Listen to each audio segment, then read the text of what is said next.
lot of people will say, well, what happens if I don't sign up during my initial enrollment period? You know, why is that so important?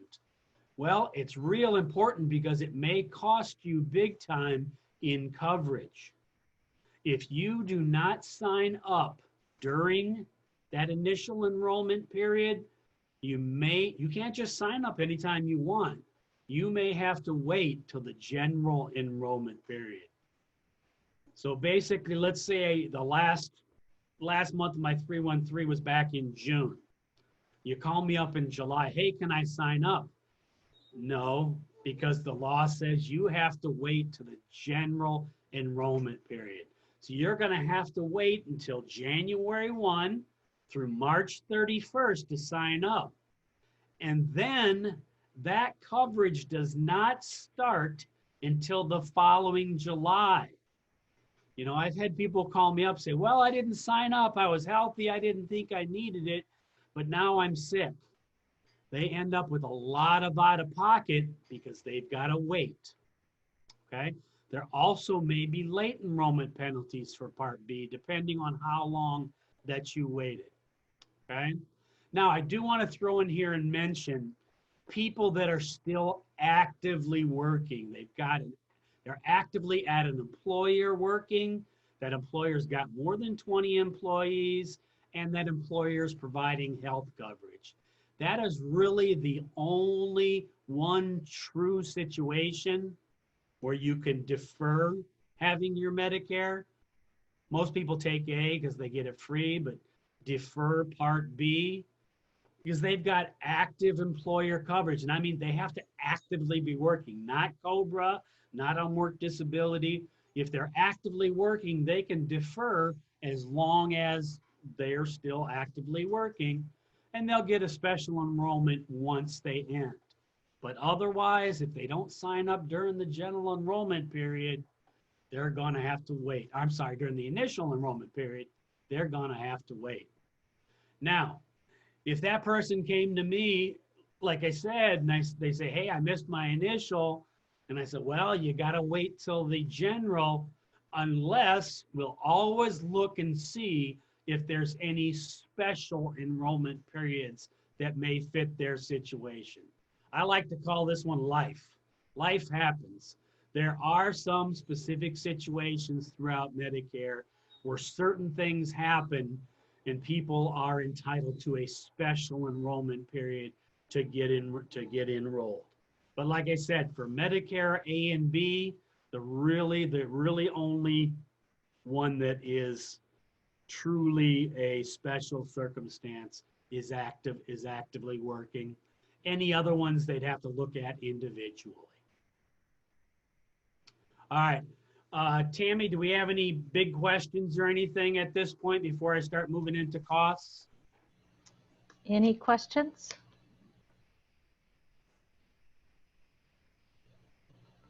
None yet. All right. All right, now I am going to talk about the basic Medicare costs. Unfortunately, as of right now, I can still only talk to you about 2020 costs because the Part A and B numbers have not been officially released. There's been some numbers put out there through different agencies and such. Can't talk about any of those yet because they have not been put out as official numbers. So as of right now, I can talk to you about 2020 costs. Part A, is there a monthly premium to have Part A? Well, for most people we deal with, most people that I've dealt with, I should say, have 40 quarters of work coverage through Social Security. Anybody who has that 40 quarters of coverage, their monthly premium for Part A is zero. They do not have to pay a monthly premium. Well, if I don't have those 40 quarters, does that mean I can't never get Part A? You can get it, but it's going to cost you a monthly premium. All right. If you've got between 30 and 39 quarters, you'll have to pay $252 a month to get Part A.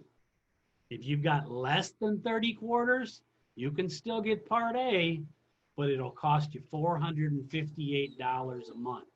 So It's normally, Part A is normally free if you got 40 quarters. If you don't have the 40, you can still get it, but it's going to cost you a monthly premium. Now, Part B is different. Everybody pays a Part B premium, okay? Part B premium for 2020 is $144.60. That can either be taken out of your Social Security benefit, you can pay it through your bank account. Starting this year, you can now go in and set up a My Medicare account and pay it online, but everybody pays a Part B monthly premium. In addition, if you have original Medicare, from this point on, what I'm going to talk about is if you just have A and B, no other kinds of coverage, nothing else. And then we'll put that stuff in later. So if I have just A and B, each year I'll have an annual deductible. This year it's $198. So the first time I show up at that doctor's office after January 1st, I'm responsible for that $198 deductible. Then after that, Medicare starts jumping in. So after that deductible is paid, normally your Part B coinsurance or copay is normally about 20%. Medicare normally picks up about 80%. You usually have the other 20% as a copay.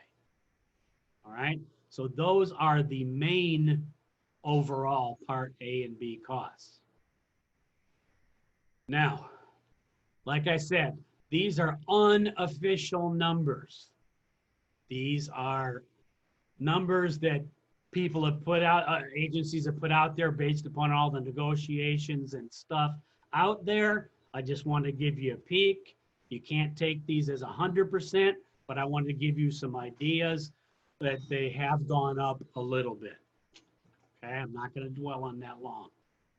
Now let's talk about Part A.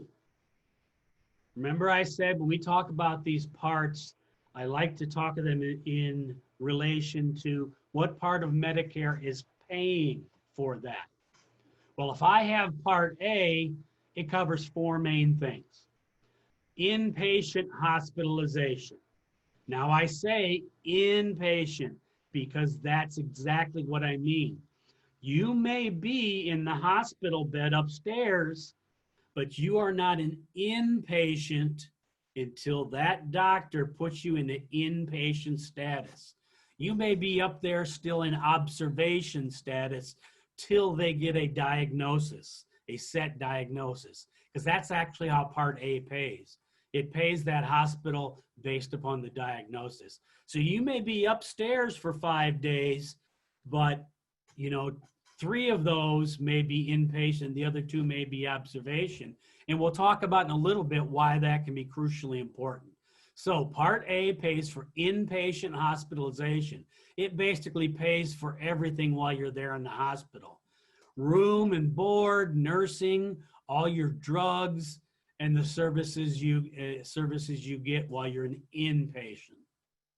The other thing that Part A pays for is skilled nursing facility. So if I'm in that hospital as an inpatient for some kind of illness or injury, and then I don't need to be in the hospital anymore, but I still need some full-time care, I may go to a skilled nursing facility. Medicare Part A pays for that.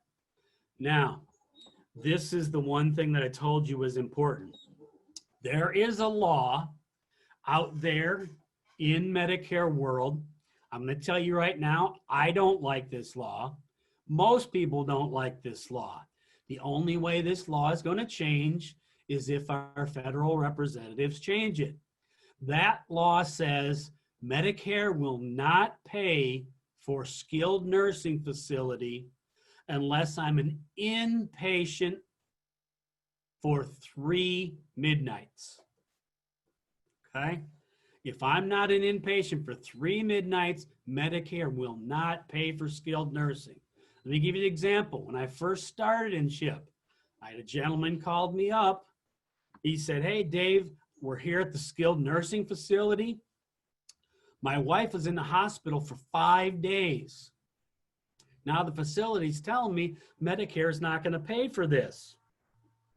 Well, come to find out, she was in the hospital for 5 days, but 3 of those were observation status. Only 2 of those days were inpatient status. So one of the biggest things we always tell people, we tell them about this law and we say, start asking right away, am I inpatient or outpatient? Now the law has, Medicare law has looked at this and said, hey, people aren't knowing this. So now the hospitals are required to give you a notice and tell you whether you're inpatient or outpatient. You know, but a lot of people, when they're sick and they're in the hospital and that stuff, this stuff kind of just blows through. So we want to educate people as much as possible. You need 3 midnights for skilled care to be paid for. Now, if you need only part-time care after leaving the hospital or skilled nursing, Medicare Part A will pay for home health care after that hospitalization. Oh, I did forget to mention, Jason, forgot the important stuff. Up in inpatient hospitalization and skilled nursing, this chart shows you the amounts you have to pay. Now, like I said, this is if you have no kind of secondary insurance. So when I go in the hospital as an inpatient, first thing I've got is a deductible, $1,408. That covers me for the first 60 days. If I stay longer, and then you see on this chart, you see the different amounts that it goes. Now it's the same thing with skilled nursing. First 20 days, you pay nothing. After that, through 100 days, you pay $176 a day. If you're in that skilled nursing over 100 days, all costs, okay? So with no type of secondary insurance, you do have some pretty big costs with Medicare. It's not free. And we'll talk about some other things to help with that. Home health care costs nothing.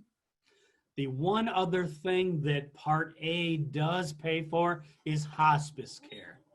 When somebody's terminally ill and they elect hospice care, you know, basically they want to make their rest of their days pain-free as possible. So 4 main things: inpatient hospital, skilled nursing, home health care, and hospice, and the cost associated. Like the representative said, these slides and this recording will be out on the website. We can double check with Tammy at the end. You know, I sent her a copy of this, so it may be available as well. If we were face-to-face, I'd have passed this out to you, but, you know, we're doing the best we can at this time. All Dave, right. we do have a question in the chat. Okay, go ahead. How do quarters relate to a spouse with less than 40 quarters, but spouse with 40 quarters? Is there coverage for a spouse with less than 40 quarters? Fantastic question.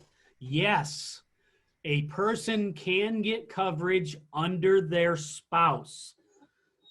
So I always give a good example. My mother-in-law didn't work outside of the home. I used to make the mistake and say my mother-in-law didn't work, but she was home raising 12 children. And I was quickly corrected that she worked, but she didn't work outside the home. She didn't have quarters. She is eligible under her spouse. So if somebody doesn't have quarters, they can use the quarters under their spouse. If you are divorced, to be able to use your spouse's quarters, you must have been married at least 10 years. Excuse me. So either spouse, if one doesn't have the 40 quarters, the other one does, you can be eligible under that spouse's quarters.